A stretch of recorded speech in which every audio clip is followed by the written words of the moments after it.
Religion has profoundly influenced the sweeping American narrative, perhaps more than any other force in our history, from the time of the indigenous peoples to the present day.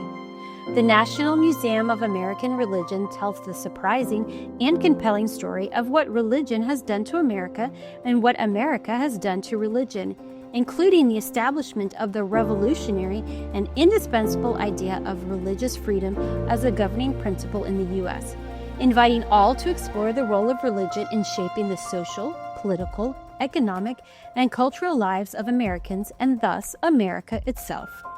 Join us for Season 3 of our podcast series, Religion in the American Experience, as we follow scholars and others deep into America's religious history and learn how it can inform and animate us as citizens grappling with complex questions of governance and American purpose in the 21st century. Episodes will be released monthly on Apple Podcasts, Spotify, or wherever you get your podcasts. Hello, everyone, and welcome to another episode of Religion in the American Experience, a podcast series of the Digital First National Museum of American Religion.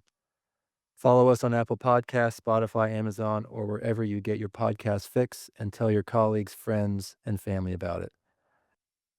Reza Aslan's No God But God, a finalist for the Guardian First Book Award, just had its 20th anniversary. With the book, Reza attempted to explain Islam in all its beauty and complexity just 4 years after 9/11. Reza, thank you so much for being with us today. My pleasure. Thanks for having me. Let's just get right into it. Can you describe the American religious landscape when you wrote the book back in 2005? Yeah, this was in the midst of the war on terror, the battle between the forces of good and evil, a crusade against evildoers, as President George W. Bush talked about it. This was at a time in which a particularly martial brand of evangelical Christianity had taken a complete hold over the U.S. military. We had soldiers in Iraq and Afghanistan passing out coins with Bible verses written on them, passing out New Testaments on the streets of Baghdad. This was at a time in which the global clash of civilizations was, as I talk about in the prologue to the book, very clearly being defined in terms of a clash of monotheism. This wasn't about America versus Al Qaeda. This was about Christianity versus Islam, and it was a global conflict. And so things were really bad at that time, especially for Muslims, and especially for Muslims in the US and in Western Europe, who really felt as though their very faith, their very identity was under siege by this kind of crusading war on terror. And I think that part of the reason that why I wrote the book was not just to dispel some of the misinformation that was out there about Islam, its history, its beliefs, and its practices, but also to kind of create a bridge between these two civilizations, to lay out an argument that Islam is not so different, so unusual, so foreign and exotic as I think some people think. For a lot of Americans, Islam was kind of this opposing pole, this opposite pole, this way of defining what it meant to be American.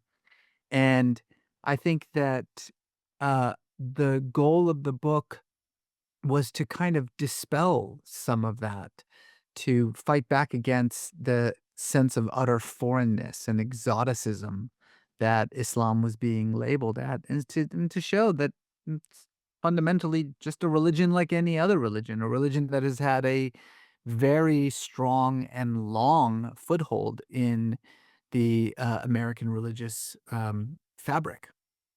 Okay. What were, so I'm glad that you pointed out that one of the purposes was to point out that Islam was nothing exceptional about it. It's just another religion. Uh, what were the reactions back then? Did it do what you wanted it to do, the book, in your estimation? Yeah, I think so. In fact, I would say it exceeded any expectations that I had. I mean, I was delighted by the way in which it became a sort of massive global, bestseller, again, not just in the US, but, across the world. It was translated into something like 2 dozen languages. Um especially in the US, it became not just sort of standard reading in universities, which I really, I loved that, but it also became standard reading in the military academies. To this day, 20 years later, I see soldiers and vets all the time who say that the book was required reading at their, whether it was the Air Force Academy or West Point or whatever the case may be. It also became kind of standard reading, among diplomatic circles, which was wonderful. So all of that was fantastic and a great surprise. What I didn't expect was that it would become this kind of manifesto, for young Muslims. It wasn't written for Muslims, it was written for non-Muslims. Um, but I think for an entire generation of Muslims who were hearing it from all sides, both from the anti-Muslim groups and the sort of more conservative Muslim establishment about what Islam is or is not, I think that message did not resonate with them. They were talking about Islam in ways that did not sound familiar to, I think, most Muslims. And then finally, I think this book really presented a version of Islam that they recognized. And in a sense, the book became a kind of guidepost, I think, for a lot of young Muslims. That was the unexpected but really wonderful part about the experience of this book is that, again, to this day, I have Muslims come up to me and tell me that this book changed their lives. You know, they were gonna either sort of leave the faith or they had all these questions about the faith, and then the book kind of reminded them of what they were drawn to in the first place. Well, I didn't know that it was sort of a manifesto for a generation of Muslims. Can you tell us a little bit more about that? This was not expected. This was not your audience. So, how has that manifested itself through these 20 years, and what does that look like today?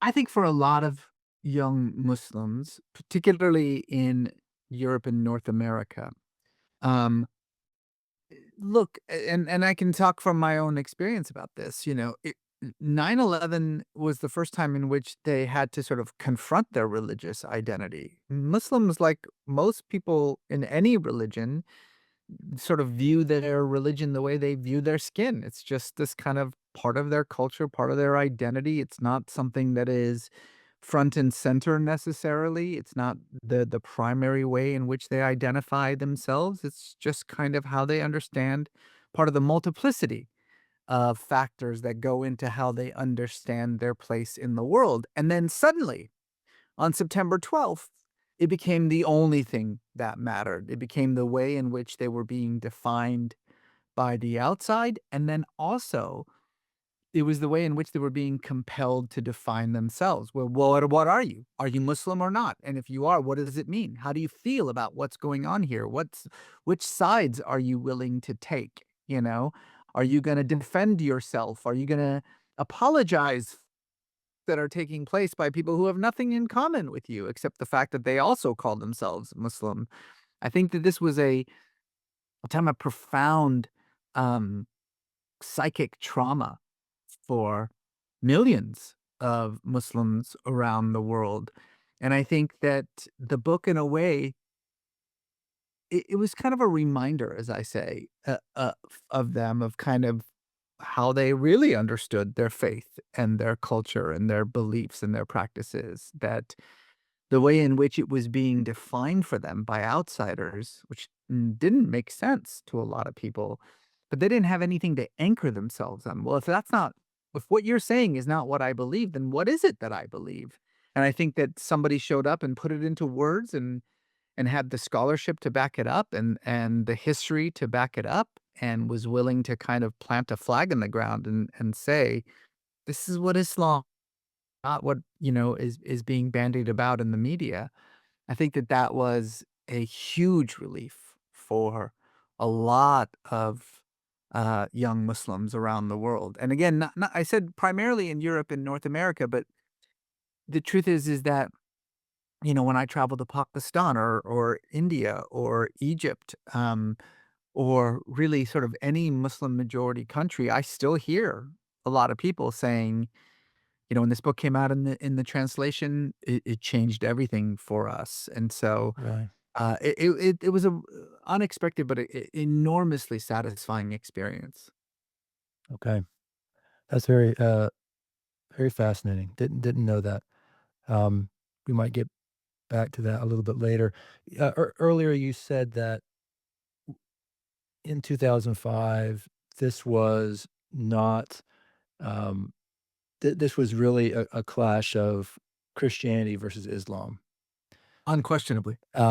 Despite what our listeners will remember or have heard of, that George Bush goes to the mosque in Washington a few days later and seems to make the point that it's not that.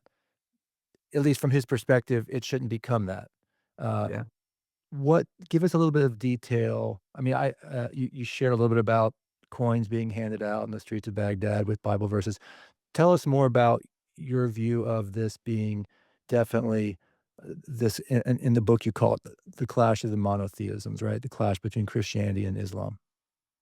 Look, from the first moment of this conflict, as it was being defined by our political leaders, and particularly by the man at the top, George W. Bush, himself an white evangelical Christian, this conflict was explicitly defined in religious terms. This was not defined as a global police investigation of a criminal terrorist enterprise. This was a clash between the forces of good and evil, a crusade against evildoers, the President Bush said. Our top military personnel, I mentioned a couple of them in the book, but primarily General Boykin, were explicitly talking about this in terms of end times uh, predictions and prophecy. Um, there was a real sense that, and it's not just because the language of religion holds the most currency with the masses. I mean, in some sense, this is just how American presidents talk. It's kind of the American uh, pe- steeped in religiosity, whether they themselves are religious or not. It's unavoidable. And so, of course, our politicians use the language of religion to communicate with the masses. But in a time of crisis in which we were plunged after the attacks of 9/11, the religious rhetoric coming from the highest levels of the US government and the military was unmistakable, and it quite clearly paralleled the religious rhetoric that we were hearing from Al Qaeda and certain Muslim leaders around the world as well, who were also using the language of the Crusades, the Christianity against Islam. And so, part of what I and so many others were preaching and talking about exhaustively during those early years of the war on terror was to strip these conflicts of their religious connotations, to bring them back down to earth and treat them as what they were, so that they could be dealt with. As I wrote in the follow up to No God But God, a book called Beyond Fundamentalism, when you start to talk about these kinds of earthly conflicts in cosmic terms, in terms of good versus evil, you make them impossible to resolve. If a conflict is about cosmic ideas, then they can't be won or lost, right? They go on forever. And so this was, I think, a profoundly dangerous time in American history, and a time in which the religious rhetoric of our leaders was just making Americans less safe, and particularly those Americans who were fighting abroad, less safe than I think that they could have been had we had more responsible people in charge. Okay. Thank you. That's helpful. Let's before we jump ahead to look at today's landscape, now you're celebrating 20 years of this book and what that looks like today on the American religious landscape and on the American landscape in general. I want to talk briefly about something you write about in the book. I'm going to quote here from the book. Um, you wrote that, quote, ruptures that sever the ulamas, which is Islam's clerical establishment, connection to the authority on which it is built have occurred in Islam's 1400-year history, but none has had a greater impact than the encounter with modernity and globalization, close quote. Would you describe what this encounter looked like when you wrote the book? This is a very important, I thought, point in your book. I think it has a lot of applicability to what we're discussing here. Fill Yeah. us in with the details here. And as a matter of fact, I would call it the thesis of the Right. book. At the time, so many um, critics and outsiders kept saying, "Oh, the problem with Islam is that it's never had a reformation like Christianity had." And it was such a ridiculous thing to say, A, because it's a complete misunderstanding of what reformation is. I think most people thought that the Christian Reformation was just some conflict between Protestant reform and Catholic intransigence, and the Protestants won, and therefore Christianity was fixed. Like, that's not the dumbest thing I've ever heard. That's not at all what was happening. The Christian Reformation was an argument over who has the authority to define faith, the institution or the individuals. And what people, I think, misunderstood is far from 9/11 being a sign that Islam needs a reformation. 9/11 was a sign of Islam's reformation that had been going on for quite some time. This conflict between institutions within Islam and individuals over who has the authority to define a faith. And bin Laden, in particular, was profoundly on the side of reform. This is a man who never tired of preaching to his followers that they should stop going to mosques, they should stop listening to their imams, that the entire clerical establishment has not just failed Muslims, but has been co opted by regimes and governments and cannot be trusted, that their very authority has been negated by their collaboration, and that the only authority that matters anymore is the authority of the individual, and in particular, what he meant is himself, which, by the way, almost everything that I just said about Osama bin Laden, I could just remove the word bin Laden and replace it with, uh, you know, Martin Luther, and it would be the exact same sentences. Martin Luther, who also believed that the church had been corrupted by its collaboration with political authorities, that it has lost its ability as the sole interpreter of that faith, that interpretation should be removed from the hands of the institutions and placed into the hands of the individuals. And by individuals, he didn't mean anyone else. He meant himself. I think we all sort of have lionized Martin Luther in some way, but this is a man who said that the followers of his fellow reformist, Thomas Munster, should all be slaughtered and their houses should be burned to their ground, and the men and women should be killed as a result. So, again, this conflict over institutions and between institutions and individuals is endemic to all great religious traditions, and it always, without exception, leads to violence and conflict. So the argument that I was trying to make is for those who keep clamoring about the need of Islam to finally have its reformation, wake up. This is the reformation. It's happening in front of you. You are living through it. Right. Okay. That's helpful.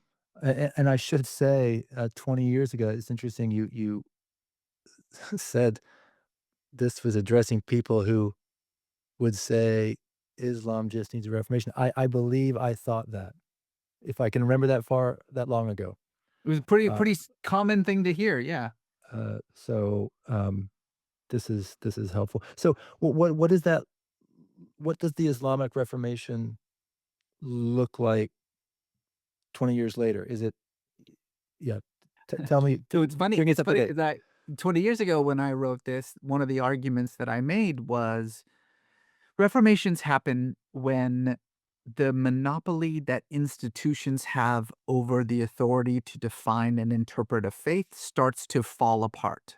And then it starts to trickle down into the hands of individuals who feel empowered to approach the scripture for themselves and to interpret for themselves and set themselves up as authority figures.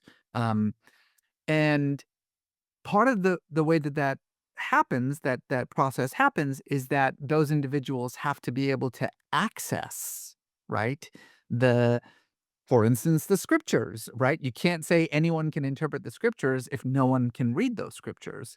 And so what happened in the Christian Reformation is that not just improvements and advancements in literacy and education, but also the ability to access the scriptures thanks to the printing press, thanks to the fact that for the first time, the scriptures were being translated into languages like German, for instance, so people could actually read it on their own. That is what propelled the Reformation of Christianity. And the argument that I was making 20 years ago is that widespread access to education and new information technologies in the Muslim world, the fact that the Quran was being translated over the last 50 years into more languages than in the previous 1,500 years combined, giving individuals suddenly the ability to read their own scripture in their own language, was part of that process. But that remarkably, I think most emphatically, that the internet had become the sort of printing press, you know, in the the 21st century. 20 years later, I mean, the internet, I mean, it's such a cute thing to say. We are now in a place where we have the rise of what I call in the updated edition, the cyber ummah, right? An entire new Muslim community that exists solely virtually, that no longer seeks the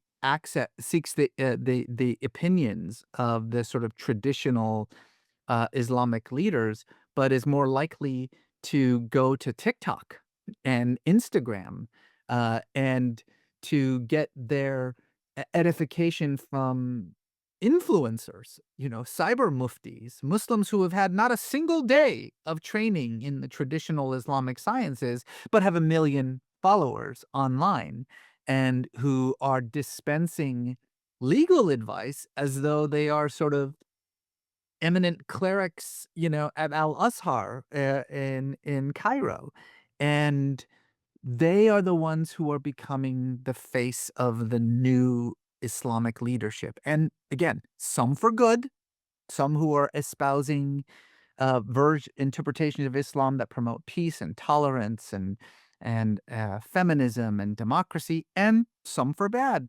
Those who are promoting interpretations that are about violence and misogyny and so on. And again, because that Islam doesn't have any kind of centralized religious authority, there's no Muslim pope, there's no Muslim Vatican, no one can say what is and what is not proper interpretation of Islam. Anything goes. That, my friend, is the Reformation. That's how it functions. What becomes of it? I mean, we'll see. I mean, I think in the end, the moderating forces, which are unquestionably the majority voices, will define the sort of the future direction of this global religion, soon to be the largest religion in the world. But there's always going to be the loud minority voices, just as they are in every religion in the world, who are espousing anger, violence, misogyny. They'll always be there. They'll always be the reactionary force. But I think what we are seeing is that the internet, more so than we probably assumed over the last decade, is actually having a moderating uh, um, influence on global Islam. Oh, that is super interesting. I did read that in the book, the section about Is it a university in Cairo where Yeah, the right. Al-Azhar, yes. Al Azhar, that's losing influence to what you describe here, which is I suppose because Islam doesn't have a Vatican or it doesn't have something like that, that has more influence, that this internet type of spiritual leadership has more influence in Islam than in other world faiths, I guess. I mean, I'm not, this is new to me. I don't, it'd be interesting to understand, Yeah, um, because certainly, you know, um, AI and the internet will have and is having a great effect on all faiths in different ways, right? no question. Yeah. So, you- what does this clash of monotheisms look like in 2025? Yeah, Maybe we shouldn't use clash. What does yeah, the no, I engagement understand. of these monotheisms look like? It's a difficult thing to answer. I mean, obviously, Islam has kind of moved from the front pages of the newspaper to the back pages.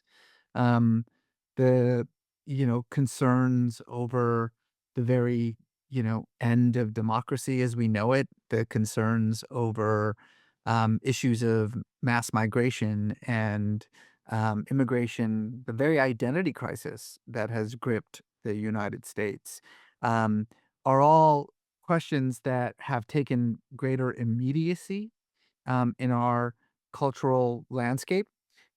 But nevertheless, I think it's still very much a part of the way in which a large swath of Americans continue to define themselves. This is a larger conversation, but it's part of the American experience, that because of the way in which this nation was founded, um, we have always needed an other, someone to define ourselves against, and that other, could be Irish, it could be Italians, Catholics, Jews, Muslims, Chinese, now it's Mexicans. This is just kind of uh, a pattern that we see throughout American history, and I would say that, yeah, I think the other has shifted somewhat in the United States. It's moved away from kind of Muslims,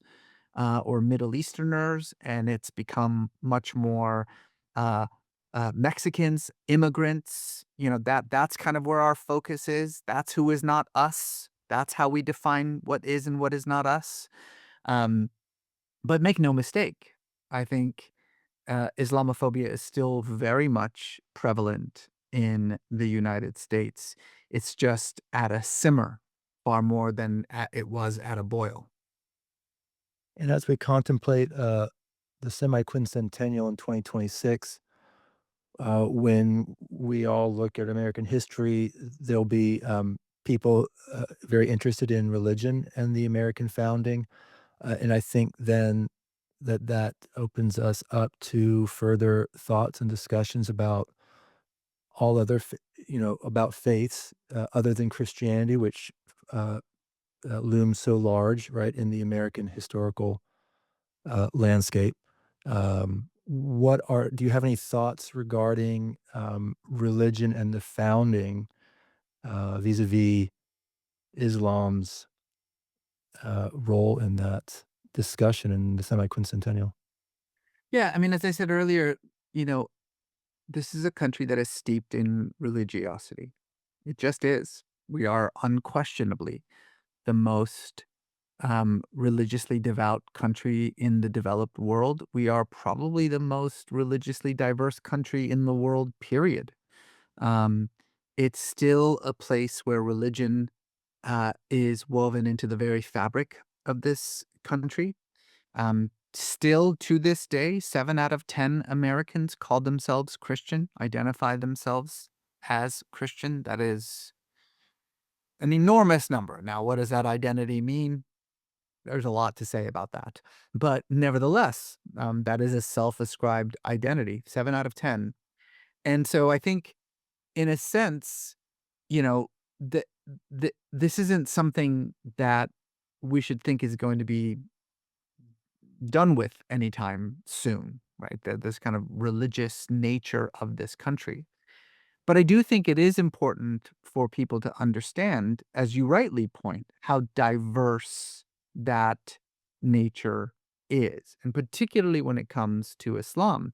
I mean, there was a massive wave of Muslim immigration to the United States in the 1960s, 50s, and 60s.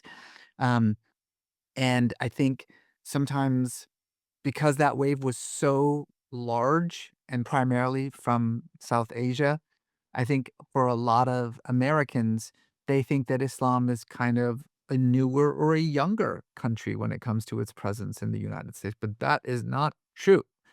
The first Muslims who came to the United States were dragged here on slave ships, and so they have been a part of the religious fabric of the United States before there was a United States. And I think certainly our founding fathers understood that, and they paid homage to it. And I think the more we as a society, as a nation, recognize the role that Muslims have played in shaping this country, the more we can, dispel the notion of Islam as somehow quintessentially other. Yeah. Okay. Thank you for that. For those of our listeners who have not read your book, they see that it was published in 2005, a very different American landscape than as you so well described at the beginning of this interview. Why should they read it today? Well, it's funny because when the publisher reached out to me and said, "It's coming up on 20 years. This book is still, in print. It's still selling. How about we do like a 20th anniversary of it? Here's the original manuscript and, see if you wanted to update it." I think they probably thought maybe I would wanna, I don't know, add a little bit here, change a couple of things here or there, but I hadn't read it in so long, and, 20 years is a long time, and I really kind of ended up rewriting the entire book, much to my publisher's dismay. I'd say there's maybe, a good quarter of this book is brand new, um, and so it really is kind of a new text. So it is, for anyone who's interested in the origins and evolution of Islam, where it came from, how it became what it is today and all of its diversity. Um, but also how to understand it in the present world in 2025, in a world of AI and social media. Um, it's in many ways, it at least to me, it feels like a brand new book. Yeah. Okay, great. Good pitch. So you mentioned earlier that, and I read an article a few months ago, I think you're referencing that Islam will soon be the largest faith or religion by adherence in the world. Does this make you think that this book, rewritten as it is super relevant, more today than perhaps a few years ago? I think so. I think so. I mean, I think, yeah, look, demographers tell us that, by the end of this century, there will probably be more self-ascribed Muslims than self-ascribed Christians. Now, also, it is important to note that while that's an interesting fact, probably a more interesting fact is the way in which the very landscape of Islam and Christianity is shifting. I'm not the first to say this. This is, commonly talked about, at least in my circles, that global Christianity is increasingly moving southward and eastward. There may be more Christians in China by the end of this century than there are Christians in all of Europe and North America. Um, and that global Islam is increasingly moving northward and westward. And so the very religious landscape of the world might look drastically different in the 22nd century. And what will that do? What does that mean? Who knows? But it is kind of an interesting thing to keep in mind. But I think all of this is to say that religion is still going to be playing a pretty crucial role in our human civilization. And Islam in particular is going to have a role that's just going to increase, with each passing year. So if you are someone who is interested in religion and its role in public life, then you should probably familiarize yourself with what will probably soon be the largest religious group in the world. Right. And something you mentioned earlier, end times theology came into play in the early 2000s with the war on terror, etc. We're now 25 you know 20 years past that, 20 years closer to the end times, you could say, right? Yeah, Do you sure. do Yeah. you do you do you hear or see or observe things that make you think that end times thinking um, has accelerated, is very prominent now, all relative to what you saw in the early 2000s? Yes, except now it's being predicated upon generative AI. So, every you look back in history, every generation thought that they were living in the last days. So, in some ways, not much has changed, except to your point that whatever else you can say, we're definitely closer. Right. Okay. Final question. Uh, Here we are.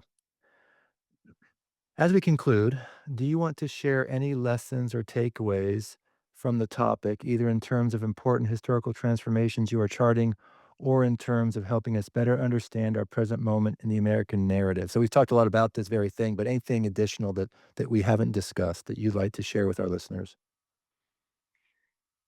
Yeah, I think one thing that's important, and it's something that I say all the time, is that if you truly want to understand what religion is and the role that it plays in our society, you need to recognize that religion, and this is true of all religious traditions, is far more a matter of identity than it is a matter of beliefs and practices.